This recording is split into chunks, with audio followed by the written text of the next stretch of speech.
Well, Super Bowl 51 is over, and this Penguin is, to say the least, disappointed. Also, forgive this video because I'm down one light. My lighting in my studio slash cave, one light is out, and I don't have my stand light at this point. So, where is it? Well, I took it inside. I have lighting for the game. So, I'm going to talk about some things. Everybody, please stay tuned. I'll be right back.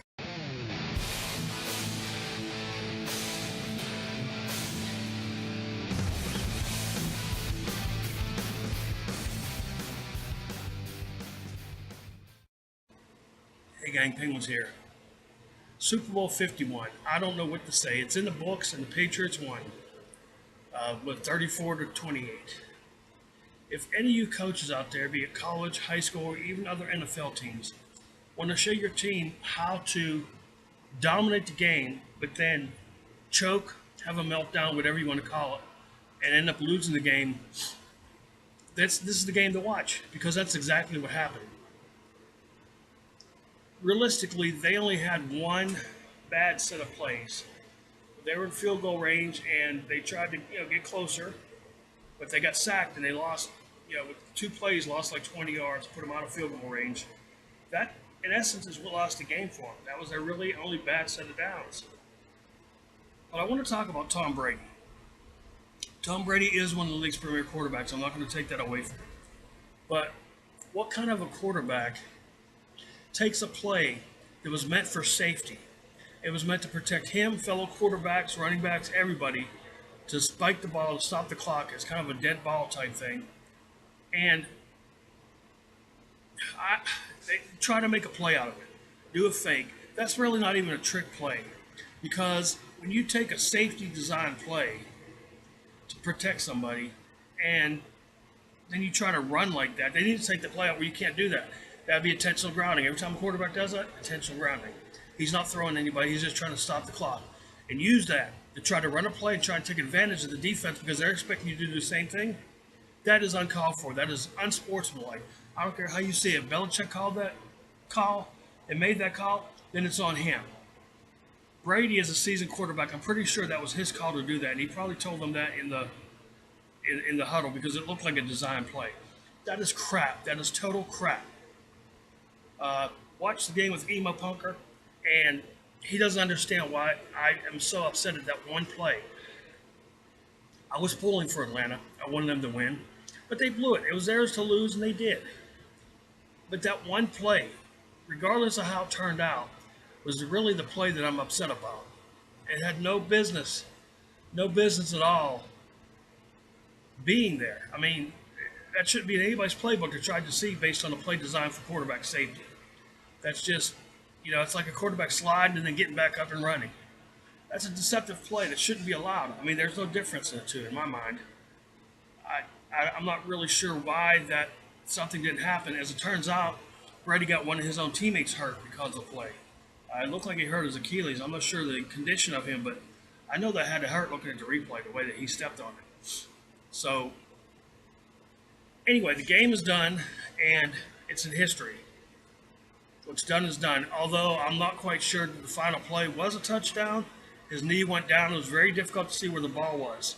I think that this should have been challenged and possibly one more play, but I'm not crying about it because how would you clear the field in order to do that at that point?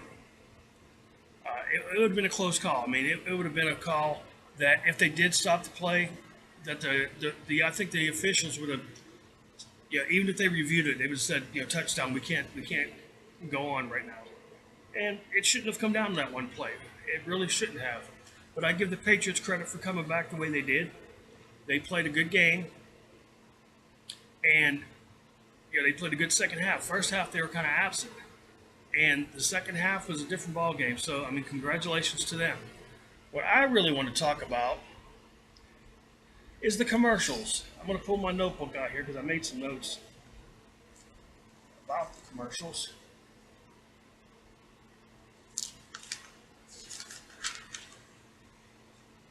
I personally did not find the first funny commercial.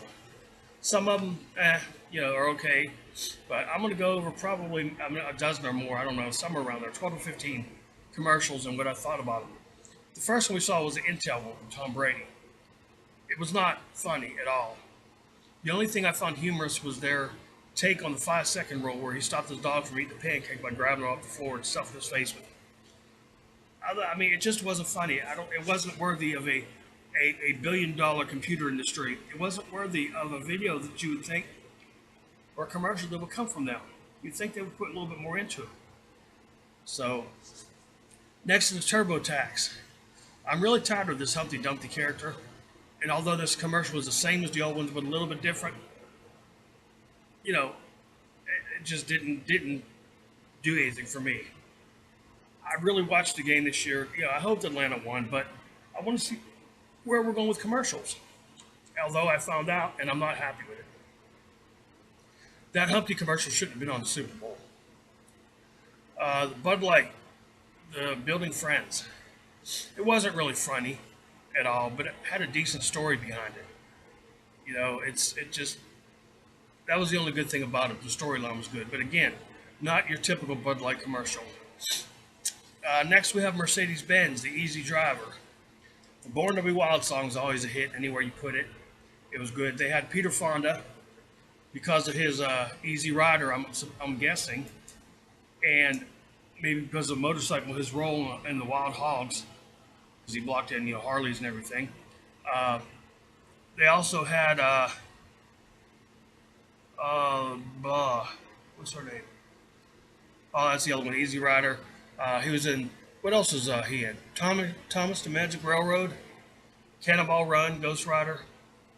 Anyway, Wix.com, the Chez Folie, has Jason Statham in it and Gail Gadot. She played Giselle in the Fast movie. She's also the new Wonder Woman in the Batman versus Superman movie. So I don't know if anybody remembers that.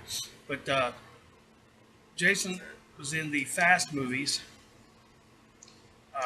which is really the main thing that I can remember him from. I know he's been in another one, but the storyline was pretty good. But it just kind of was kind of long and drawn out for a commercial. All right, up we're at Skittles. It was called Romance. I don't know. I'm not sure really I understood this one. Throwing Skittles at the windows, but they're inside gulping it down where they got the whole family, mom, dad, grandma, a burglar inside the house, a cop, and then a beaver. I'm not really sure where they went with this one, but again, the Skittles, and they've had commercials before that were banned, and I'm not sure if they were trying to get this one banned or what the thing was with it. So that's 6. For the 7th one, Bay. The Horse Whisperer. I guess it wasn't bad. I'm not sure, but funny? Not at all. Not in the slightest. McDonald's, a Big Mac for that. Well, if you like rap videos, that's pretty much what you got. It was a rap video. So, not one of McDonald's finest either. Yellowtail. Yeah, next. Squarespace. John Malkovich. I mean, it was okay, I guess. It wasn't funny at all. Will it sell me a domain name on Squarespace? No. There was nothing there intriguing to draw me to it, so I'm not sure what that was about. And T-Mobile, Bieber, that was actually kind of stupid when you look at it.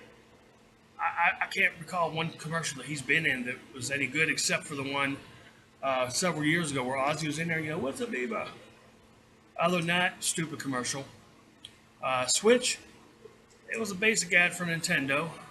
It's a cool concept, but the commercial was just nothing there. Again, nothing there that enticed me or made me laugh or want to watch again or want to go out and buy a Nintendo. Let's see. Then we had the Busch beer commercial. Again, not bad, but not good.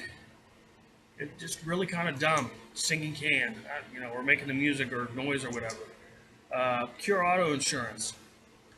It's actually, that one wasn't bad as far as him kind of becoming like a stalker, but it just made me think about of what we post online and what somebody could take and actually, they know everything in our lives.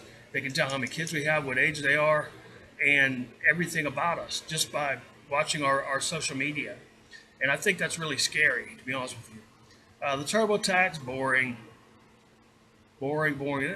TurboTax is, I don't know, they're just really bad commercials. None of them have been any good. The 84 Lumber, called Journey84.com. You know, I hate when they make a commercial and don't tell you what happens and say you got to stay tuned for the next installment or whatever. So I'm going to give that one a thumbs down as well. Basically, every one of these have been thumbs down. I mean, there might have been some neutrals, but there has not been any thumbs up. Bud Light, the second one, Return of Spud McKenzie. That's not bad, but playing into Christmas Carol where he's a ghost coming back, and I mean, how many times can we play on the Christmas Carol by Charles Dickens? How many times can we use that to try to make a thing? Not funny. Thumbs down. Kia with Melissa McCarthy. Even for her, this was a stupid commercial. She's in the accident, everything that she does. But her car can get her there to do it. I don't understand why she agreed to that, but it was just bad. Just really bad. Well, that's all I have for the commercials. Just a bad to go all the way. I mean, all the way around it was bad. So, you know what, gang? I'm gonna just end this post because I'm frustrated about Tom Brady, and I want to see the social media blow up at him. Yeah, they won the game. Did they deserve the game? Yeah, they played a great game coming back. Being down, what was it, 21-9 at the half.